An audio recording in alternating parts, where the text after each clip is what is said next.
What's up, GQ? This is Stephen Wonderboy Thompson, UFC fighter, and this is The Breakdown.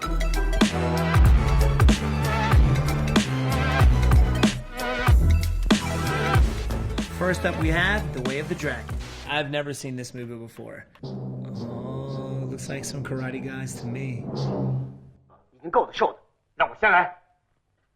When you see this guy run out and get in his fighting stance, number one, he's trying to intimidate his opponent because he's the one running out there first. Everybody has a different stance. Some guys you can tell are more of a Muay Thai stylist. They like to put a lot of weight on their back leg and they kind of bounce the front foot. They kind of wade forward, hands up real high. Karate stylists like myself, I have my hands down low with a really wide stance, which helps me work angles, allows me to lift my front leg up to kick. And with my hands down, it's harder to see because most people, when they look at you in the eyes. But you gotta really know what you're doing if your hands are down because you're leaving all this open up here. Hey! Oh. I feel like I have to do the sound effects when I see this. Let's see what he does to this guy.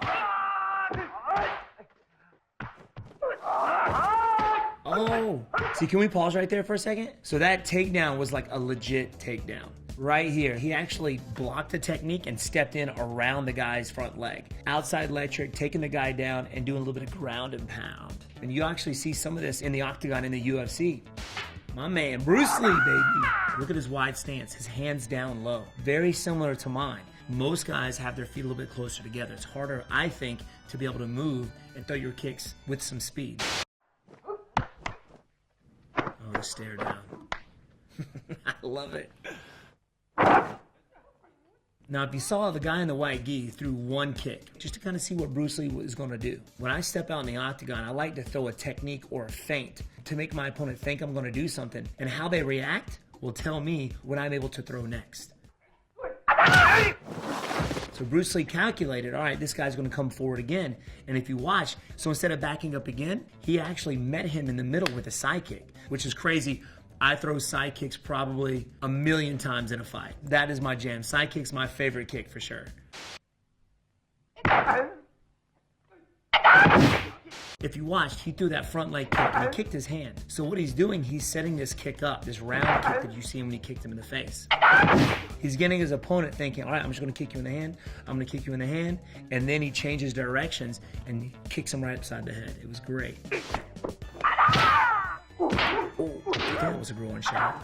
You got a lot of traditional karate techniques going here. The straight punches, the moving forward. And if you watch Bruce Lee, he's working side to side. It's very difficult to hit somebody when you can't predict their movement. So Bruce Lee's doing very good at keeping his opponent guessing.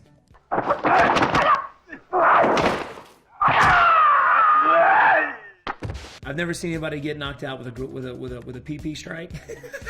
But if you saw there that double leg takedown, in my karate style, which is the Kempo karate style, 99.9% of the time in a street situation, you're gonna end up on the ground. So we work double legs all the time, and you see this in MMA as well. I think the technique could be a little bit better, but hey, back in the day, you never really saw these type of guys doing these kind of takedowns before, so that was very surprising. Can we pause right there for a second? Now, if you watch this karate guy, and he's going against two guys on one, I don't think I would go about it that way. In a real situation, my goal is to get my opponents in a straight line. I gotta be able to keep my opponents in front of me so I can see them both. I don't want this guy coming up behind me trying to attack me. And I don't care how good you are, if you got two guys on you at once, it's gonna be very difficult to be able to fight both if you can't see them. Ooh, body kicks. In a competitive situation, you can't kick to the head once their knees or both hands are on the mat. That's an illegal blow. But you are allowed to kick to the body. That is definitely legal in a competitive situation. You hear a lot of these guys making noises. Well, Bruce Lee is very iconic.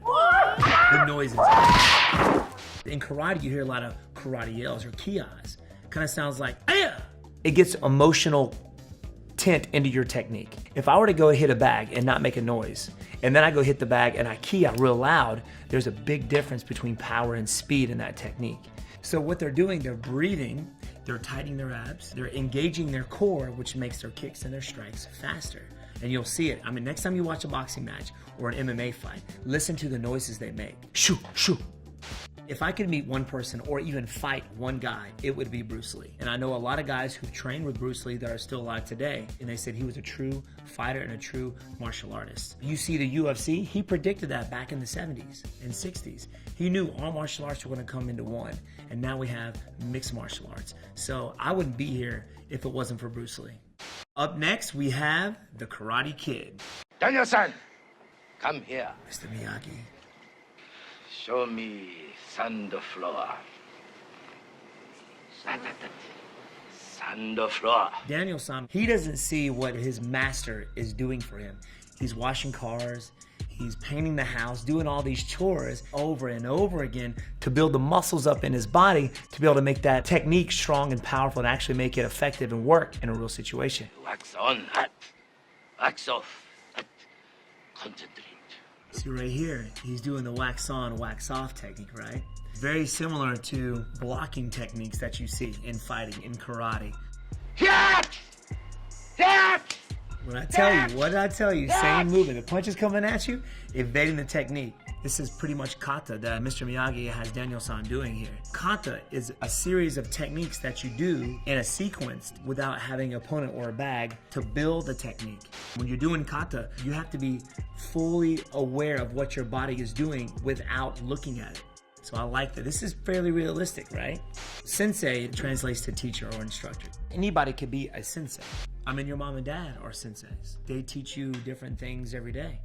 Just because it's not the martial arts doesn't mean you're not a sensei. You're actually a sensei even though you don't know it. You're teaching somebody something. Next up, we have Cobra Kai. I think it's really cool to see the Karate Kid back in the day and these guys come back to do Cobra Kai. Like in the tunes, got the 80s vibe going. As soon as I wake up, I'm training throughout the day. And strength training is very important. Especially if you're competing at a high level, you have to have some sort of strength to be able to make these techniques work. I don't do a whole lot of road work because I get a lot of cardio in doing back work and sparring and things like that. But in the fight game, my coach, which is my dad, there's one thing he always says, you gotta have lungs for days and legs for days. Because the power doesn't come from your arms, it comes from your hips, your legs. So I'd like to see this.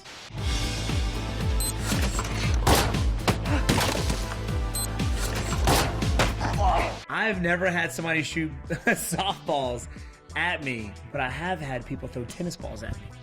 So working on your reaction time, to be able to see a ball or a fist coming at you, you have to have the right amount of reaction time to be able to evade or to counterattack that punch or kick. Because when you're out there in a street fight, street situation, or a competitive situation, thinking is too slow.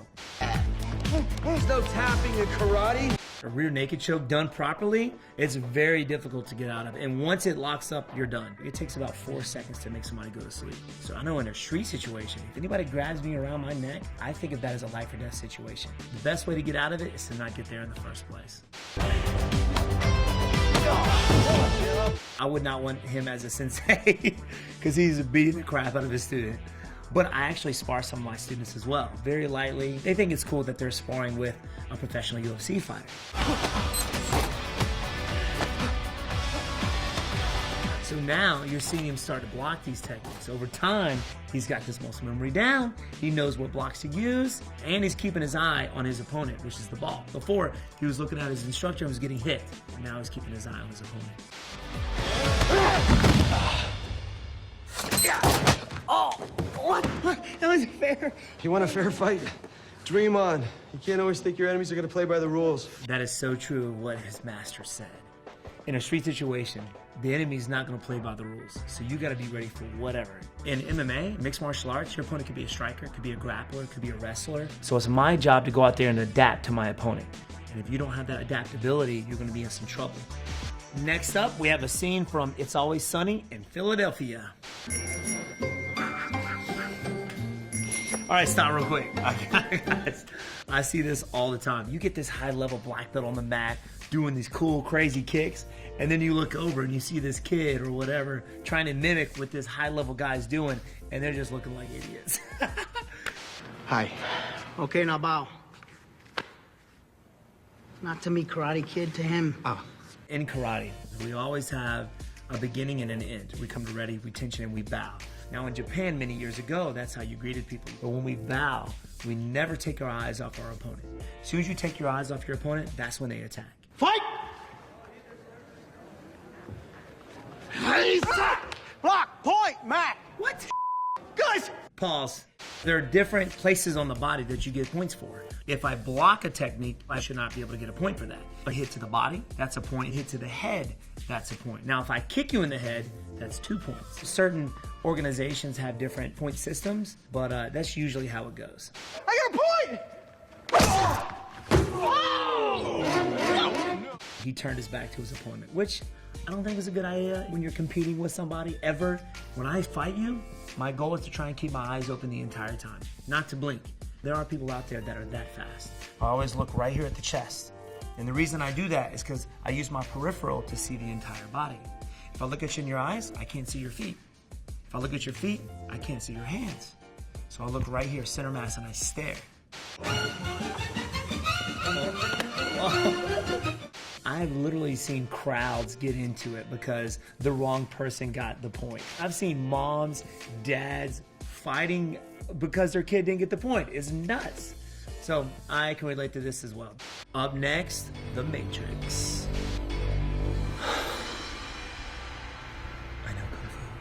I know Kung Fu. Yes, I'm talking about karate, and he just said, I know Kung Fu. But that was just the last one he downloaded into his brain. There is some karate in there as well. And a lot of techniques from different styles are very similar. If you're a true martial artist, you're not just gonna stick with one style. You're gonna try and integrate other styles into your arsenal to make you a better fighter. This is a sparring program, similar to the programmed reality of The Matrix. It has the same basic rules like gravity. I can quote this entire movie. All right, let's keep going, I'm sorry. Then hit me, if you can. This is a little dramatic, I would say. I would never do this out in a street situation or a competitive situation. Yeah, I just bring my hands up or get into my stance, ready to do battle. This is my favorite scene right here. The very first few combos that they do is really cool.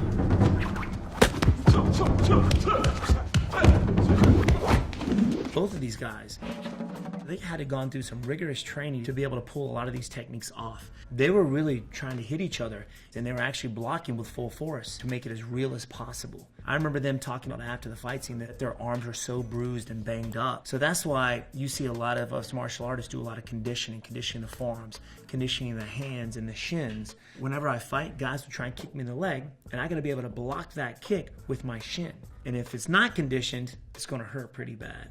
And I've actually seen shins break in a fight. Okay, let me stop that for a second. As y'all know, that is not realistic at all. It's more like a Mortal Kombat move, I guess. A lot of these moves here are really big and really circular. I would never do that. When it comes to the fight game, the less movement that I make to get my punch point A to point B as fast as possible is what you want. The more dramatic, or telegraph is what we call it, be very easy to kind of see those techniques coming. I've had my legs caught a few times. I'm known for my kicks in the MMA world. I've never flown like that, but people will try and catch your feet. I've actually flipped out of guys catching my foot to be able to get my leg free. I've done that before. Catching the legs is a very common thing in MMA.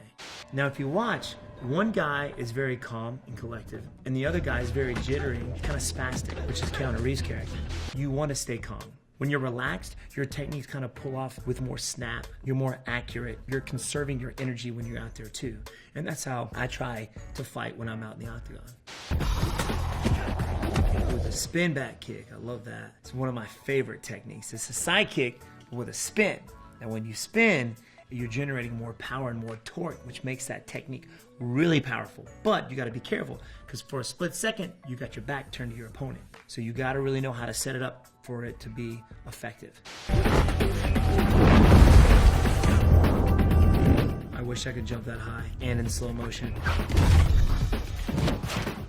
There are different ways to get up when you're on the ground. I wouldn't recommend that. That is a cool way to do it. And I think if I did that in the octagon, everybody would be like, what? It's more like a breakdance move. So it's like breakdance fighting, I guess you could say.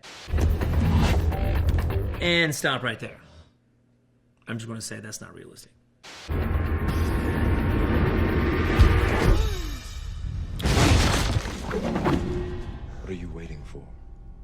faster than this. Don't think you are, know you are. Confidence is huge in competitive situation. And what brings me confidence when I step out in the octagon is knowing that I put in the work, not missing a day. Even though I'm injured or I'm not feeling good, these best fighters in the world make their success happen by knowing they've got it. Now, if you watched here, we talked about this early in Karate Kid, right? Right here. The wax on and the wax off. Kind of the same movement, right? I know what you're trying to do. I'm trying to free your mind, Neo. You know what we call that? We call it ultra instinct. It's a mindset that fighters get into. Every time I spar, I try and get to this level when I'm doing less thinking and more reaction. But it takes years to get to that level. So you're freeing your mind. Next up, the art of self-defense. I've never seen this movie before. It looks interesting. Oh, this is a fairly new one. Now, if you look at these guys, they're all wearing white gis. If you wear your regular clothes, they're gonna get pulled and yanked on. So you get a gi, and a gi represents maybe like a sweatshirt, a shirt, a jacket. And if I can get a hold of your jacket, I can choke you, I can take you down. Some really cool stuff. If you see the belt rankings, you see some black belts, some green, some blue, some yellow in there. Many years ago, you got one belt. It was white. And over time, in the years of training, that belt would start to change colors, would turn yellow from all the sweat and stuff that you put into the belt. And eventually, over years and years of training, that belt will turn black. So it showed the experience that you had in your training. Now, that's kind of gross. So you get different rankings the years you put in the martial arts. For Kempo karate in our style, we should always start off with white. Then you have to go to yellow, orange, blue, green. We have an advanced green, a purple, advanced purple, brown, advanced brown, red, advanced red, then black. Now that takes about 5 to 6 years to be able to get to that first level of black belt. Now, people think if you're a black belt, you're a master. You're the best, which is untrue. Now for me, I'm a 6th degree black belt and I'm still learning stuff, every day. So just because you see somebody walking around or bragging, which they shouldn't be, about wearing a black belt, doesn't really mean much. He's a yellow belt, so you can tell he's just beginner. I can't tell you how many times I see guys that look like this in the school because they are so nervous and not know what to expect out there on the mat. So I just find it funny because I see this look every day. Can we pause it for a second? Now, if you see this guy coming in with a different color gi, when you get to a certain level, you're allowed to wear certain gis. Once you get to blue belt, you're allowed to wear a blue gi. Brown belt, you're allowed to wear a red gi. And black belts get to wear the black gi.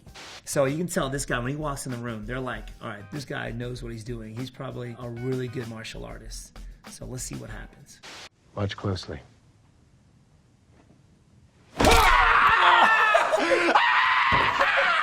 Oh, what? Yeah, this guy's school would not be open right now if that happened. This is amazing. For one, that's Darth Maul. Number 2, this guy would be in jail right now.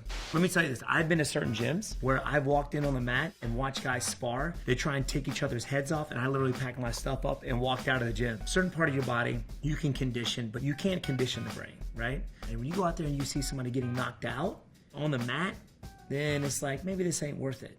Next up, Step Brothers. You want to go do karate in the garage? Yup. Kicking pumpkins. First off, if you've never done karate in the garage, you should poke yourself in the eye. I think everybody has done that growing up. Kicking pumpkins, I used to do watermelons, all right? We would go out back and just get twigs and try and break them. I've heard myself a few times doing that growing up. Just be careful when it comes to the garage. Don't pick up your mom and dad's tools. Don't be trying to karate chop bricks. You will hurt yourself. But I find this funny because I used to do this. He kind of went with like a little tiny windmill action that he did with his hands. Realistically, if you threw a punch and you didn't bring your hand straight back, you're getting knocked out. You never want your hands to dip because it leaves your head open. Bad technique, he's even punching with the wrong part of the hand. What you want to hit with is the 2 big knuckles. And they line up directly with the forearm, which is good for pounding. All right, Will Ferrell, John C. Reilly, you need to come see me. I need to work on your karate skills. You tried, but failed miserably. By the way, one of my all-time favorite movies is Step Brothers. I gotta give you that. Up next, Fighter in the Wind. Ooh, looks like a challenge here. Got the blue gi versus the white gi. Ooh.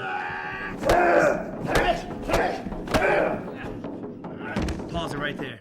I've seen guys get dropped with body kicks just like that. So that was like realistic right there. If you've never had the breath knocked out of you, come see me. I'll help you experience that real quick. I'm pretty sure he's really hitting these stuntmen. I would not want to be these guys getting kicked in the face like that. As you can tell, the guy on the right is more conditioned than the guy on the left. He hit him with a leg kick, he didn't phase him one bit. The other guy hit him in the leg, and you could tell it did some damage for sure. This guy's thinking about how he can get out of this. So right now, they're having a battle of who's tougher. Even in sparring, guys that I've been training with my whole life, we kind of go out there and see who's tougher. We'll hit each other in the body, but we'll let each other hit each other. And the first one to break or to kind of rub their body loses.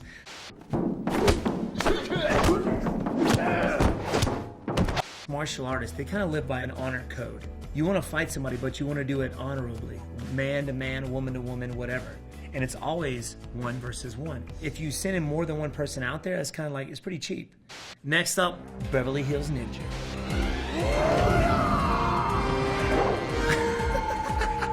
No one messes with my brother! Everybody was Oh, there you go, that spin kick again. It works. And Chris Farley did it like a champ. Go, Chris!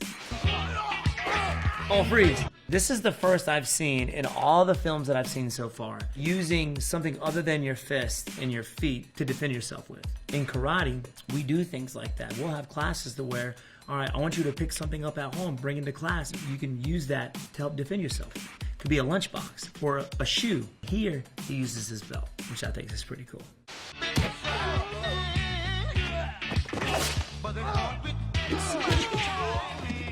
Cartwheel kick. If you look up cartwheel knockout, there's a lot of clips like that will come up. Now, is this something that I would do in a street situation? Probably not. But I have seen it work. That's it. The split. So sorry. So sorry. Oh my goodness. I don't know what it is. Something about Chris Farley. I just want to give him a big hug. You know what I mean? Rest in peace, man. If anybody pulls out a knife in the street situation, I'm running. No way will I stand there and try and karate my way out of a knife situation. I'm taking off. And you should too. They're getting beat up now. This scene is nothing but kicks. Jump kicks, flying kicks, side kicks, hook kicks, round kicks. Getting hit with those techniques, you'll be done right off the bat. Spin kick to the dome piece, you're out in a heartbeat.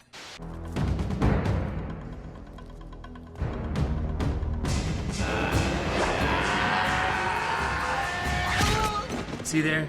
The flying kick. These guys had time to turn around and look at each other and decide, you know what, we're just gonna duck. That's why you never do a flying kick. Now, flying kicks were invented to knock samurai off a horseback. A little history lesson for you.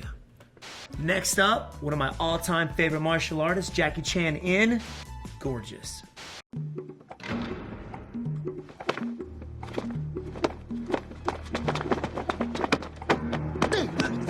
Now, to win a fight, I gotta put my opponent in my punching range. For my opponent to win, he's gotta put me in his punching range.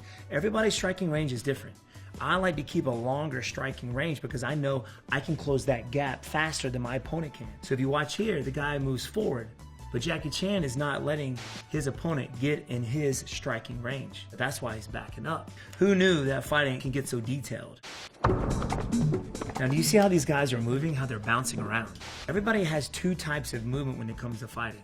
You have your initial movement, which is the very first movement you make before you throw a technique. Some people call it a telegraph. And you have constant movement. Well, if you're really good, you can actually disguise your initial movement with constant movement. It's hard to hit a target that's moving. If you're standing still, pretty easy to hit, right? Little block and parry. He used his backhand to parry that hand, which I was talking about earlier, the wax on. Little head movement and a little parry to the side. Now, I like this because these guys are really realistic when it comes to their blocking game. In the other movies like The Matrix and things like that, to block, their arms strayed really far away from the body, which actually leaves you open. I love it when guys block like this because now their body's open, or I can take my foot over their hand and still kick them in the head. The closer your hands are to your body, the easier it is to block. So if you watch Jackie Chan, he's working some upper parries, some middle parries, keeping his hands close to block. And it's easier to block and counter back with something of your own which is what you're seeing here.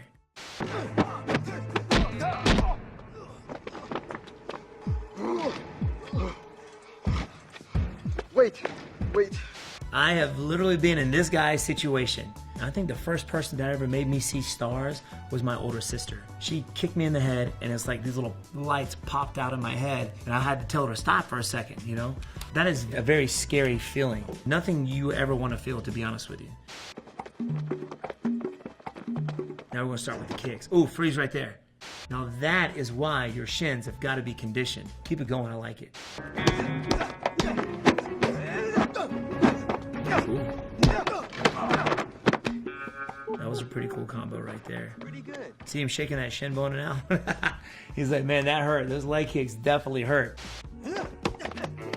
You see how close these guys are. You have long range strikes, which is your jab, your crosses, your kicks, and you have close range strikes. So if you're ever hemmed up or up against a wall or a cage or kind of a clinch position like these guys are, you have certain techniques you can throw from there, like elbow strikes, short hooks, and uppercuts from there. And you can even grab a hold of your opponent to throw knees.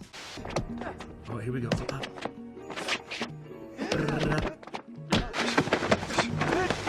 Now freeze. Now this is where this honor system comes in. If I want to beat you, I want to beat you at your best. If you fall down, I want you to get back up. I don't want anything to cheapen it. Especially when you're just sparring, you help him up. You want to be honorable in this situation. See, look, he's like, all right, I could hurt you here, but I'm not going to. I like that. That's what being a martial artist is all about.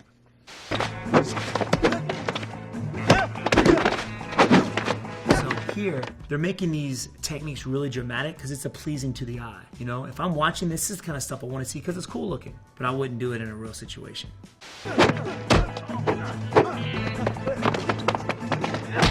Ooh, that spin back into the chest doesn't feel good. Come on. Just smile. It says just smile. So what he's thinking is, you know what? I'm gonna go out here now and just have fun. Because sometimes you can overthink things. My dad always says before I step out in the octagon, no matter what, your family's still gonna love you. Your students and your friends are still gonna love you. So just go out there and have some fun. And that always calms me down before I step out there. So that's kind of what he's going through right now when he sees the smile. See, now look at him. He's like, oh, I'm relaxed now. Let's go. Every time I step out to the octagon, I always come out with a smile on my face. I actually walk out to Tenacious D, Wonder Boy, which is a quality song. If you haven't heard it, it's awesome. But it always puts a smile on my face. In the game, there's a lot of guys that try and get in your head by me mugging you or talking a lot of trash, and I eat them up with niceness. I just smile at them. No matter what you do, if it's a stressful situation, think of something that puts a smile on your face. You'll find out that it helps you a lot. Thanks, guys, for coming to hang out with me for the breakdown. GQ, catch y'all later.